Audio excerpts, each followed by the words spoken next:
Cześć, tu Dorota. Witajcie na kanale Polish with Dorota. To jest druga część lekcji na temat akcentu wyrazowego w języku polskim. Pierwsza część jest dostępna na moim kanale. Link do tej lekcji powinien być tutaj i jest też w opisie filmu. A jeśli oglądacie mnie pierwszy raz, to musicie też wiedzieć, że oprócz kanału na YouTubie prowadzę też szkołę języka polskiego online, gdzie możecie uczyć się z każdego miejsca na świecie ze świetnymi nauczycielkami. A po więcej materiałów do nauki języka polskiego zapraszam Was na moją stronę polishwithdorota.pl. Zaczynamy lekcję. W pierwszej części mówiłam o najważniejszej regule na temat akcentu wyrazowego. Bardzo często, prawie zawsze, akcent w języku polskim pada na drugą sylabę od końca. Teraz będę mówić o tym, kiedy ta zasada, ta reguła nie działa. Po pierwsze, kiedy macie skróty, gdzie czytamy litery. Na przykład PKP, ONZ, NBP, RP. Tutaj czytamy litery P, K, P albo O, N, Z. Akcent w tych skrótach jest, posłuchajcie, gdzie słyszycie akcent? PKP, ONZ. Akcent jest na ostatniej sylabie. Przeczytam jeszcze dwa pozostałe przykłady, NBP i RP. Gdyby akcent był na drugiej sylabie od końca, to brzmiałoby to PKP. ONZ. Gdyby akcent był na pierwszej sylabie, to brzmiałoby to PKP. ONZ. Ale mamy tutaj akcent na ostatniej sylabie i dlatego mówimy PKP, ONZ, NBP, RP. Druga sytuacja, kiedy akcent nie pada na drugą sylabę od końca, to formy pierwszej i drugiej osoby liczby mnogiej czasu przeszłego. Ale co to znaczy? To są takie formy jak byliśmy, byłyśmy, byliście, byłyście, zrobiliśmy, zrobiłyśmy, zrobiliście, zrobiłyście. To są formy, które kończą się na liśmy, łyśmy, liście, łyście. Tutaj akcent pada na trzecią sylabę od końca, czyli przed tymi końcówkami. Taka jest reguła. Tak powinniśmy mówić.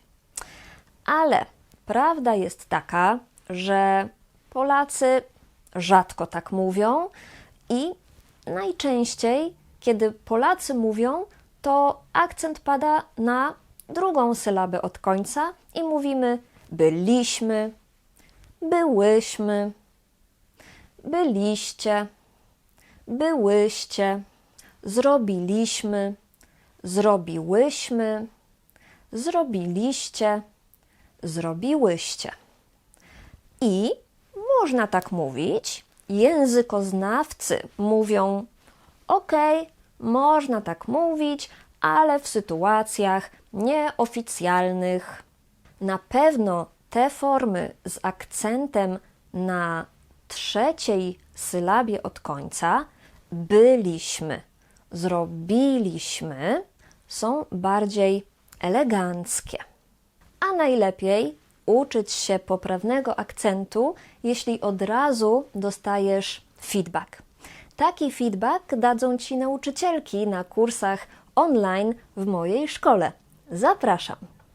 Trzecia sytuacja, kiedy akcent nie pada na drugą sylabę od końca, to formy pierwszej i drugiej osoby liczby mnogiej trybu warunkowego. Już mówię, jakie to są formy. Bylibyśmy, byłybyśmy, bylibyście, byłybyście, zrobilibyśmy, zrobiłybyśmy, zrobilibyście, zrobiłybyście. Długie słowa, tak? I tutaj akcent pada na, posłuchajcie, bylibyśmy. Na czwartą sylabę od końca, przed końcówkami. Libyśmy, łybyśmy, libyście, łybyście. Tutaj jest tak samo jak w trzeciej sytuacji, to znaczy, że można te formy akcentować na drugą sylabę od końca, ale w sytuacjach nieoficjalnych. Na przykład bylibyśmy, ale dla mnie to brzmi jakoś tak bardzo źle. I muszę powiedzieć, że Polacy raczej tutaj używają tego poprawnego akcentowania i akcentują czwartą sylabę od końca. Czwarta sytuacja, kiedy akcent w języku polskim nie pada na drugą sylabę od końca, to sytuacja, kiedy mamy słowa z łaciny, z języka łacińskiego, które kończą się na -yka albo -ika. Na przykład fizyka, matematyka, botanika. Gdzie tutaj pada akcent? Fizyka. Na trzecią sylabę od końca, czyli przed -yka, -ika. Fizyka, matematyka, botanika.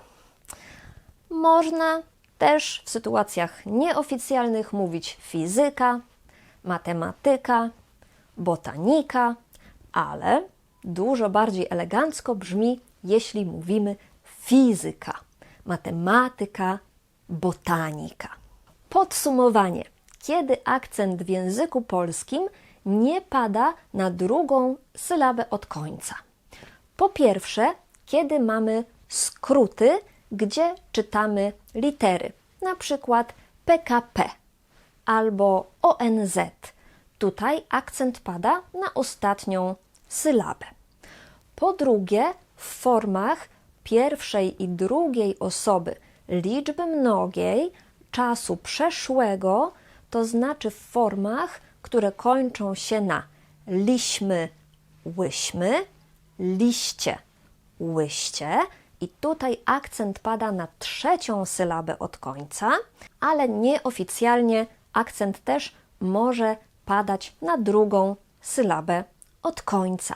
Trzecia sytuacja to formy pierwszej i drugiej osoby liczby mnogiej trybu warunkowego, czyli słowa, które kończą się na libyśmy, łybyśmy, libyście, łybyście. Tutaj akcent pada na czwartą sylabę od końca, ale też w sytuacjach nieoficjalnych można akcentować drugą sylabę od końca. Czwarta sytuacja to słowa pochodzące z łaciny, które kończą się na yka, ika, jak na przykład matematyka. Tutaj akcentujemy trzecią sylabę od końca, ale znowu w sytuacjach nieoficjalnych możemy akcentować drugą sylabę od końca. Są jeszcze inne reguły dotyczące akcentowania w języku polskim, ale to są te najważniejsze. Co musicie pamiętać? Że prawie zawsze możecie akcentować drugą sylabę od końca. Jednak w sytuacji drugiej, trzeciej i czwartej akcentowanie poprawne jest dużo bardziej eleganckie. Jeśli ta lekcja była dla Was przydatna, podobała Wam się, to zachęcam Was do wsparcia mojego kanału. Możecie to też zrobić, kupując jeden z moich kursów wideo, na przykład Smalltalk po polsku, dzięki któremu będziecie czuć się swobodniej w rozmowach z Polakami. Dziękuję Wam bardzo za oglądanie i do zobaczenia w następnych lekcjach. Pa, pa!